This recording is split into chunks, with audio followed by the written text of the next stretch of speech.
I now give the floor to Her Excellency Retno Lestari Priyansari Marsudi, Minister for Foreign Affairs of Indonesia.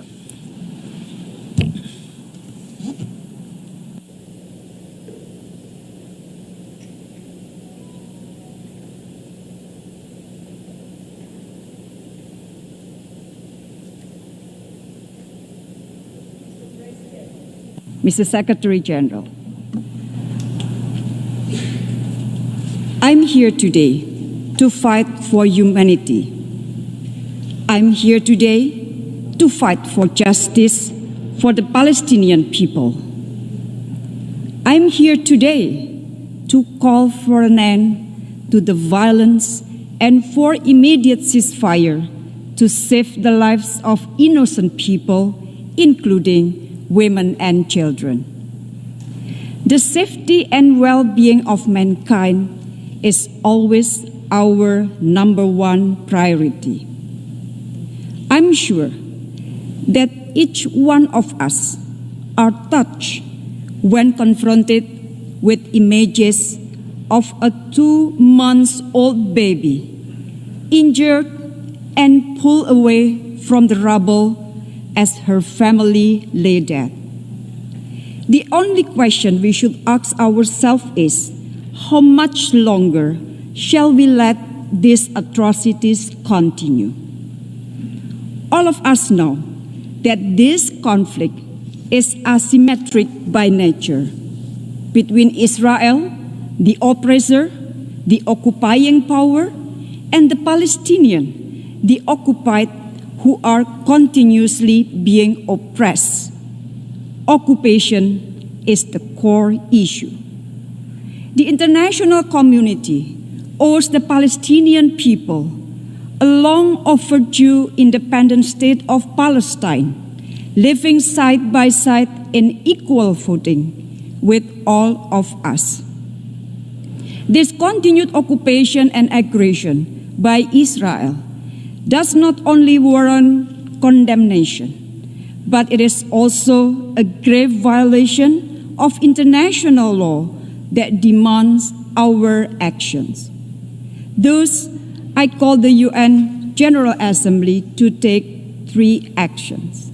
First, stop the violence and military action to prevent further casualties. At the same time, the General Assembly should demand for an immediate, durable, and fully respected ceasefire. All avenues must be exhausted to de-escalate the situation urgently, as we also support continued and relentless effort by the Secretary General. Furthermore, we must be able to prevent future recurrence of the atrocities. In this regard, the General Assembly should call for the establishment of an international presence in Al-Quds to monitor and to ensure the safety of the Palestinian people in the occupied territories and to protect the status of Al-Haram Al-Sharif compound, the holy place for 3 religions. Second, to ensure humanitarian access and protection of civilians. Our ultimate responsibility is to save lives. And every minute we spend here deliberating could mean another Palestinian life lost. I call the General Assembly, together with UN agencies and other actors, to step up efforts in providing humanitarian assistance to the affected Palestinian people. It must urge Israel to open and allow access for the delivery of humanitarian aid, including to Gaza, which has been under siege for more than 13 years. Third, pursue a credible multilateral negotiation. Credible negotiation is very important to advance a just and comprehensive peace based on 2-state solution in line with internationally agreed parameters. The General Assembly has moral and political responsibility to ensure that peace negotiations take place. We must put a stop to the systematic efforts by the occupying power that may leave nothing left to be negotiated.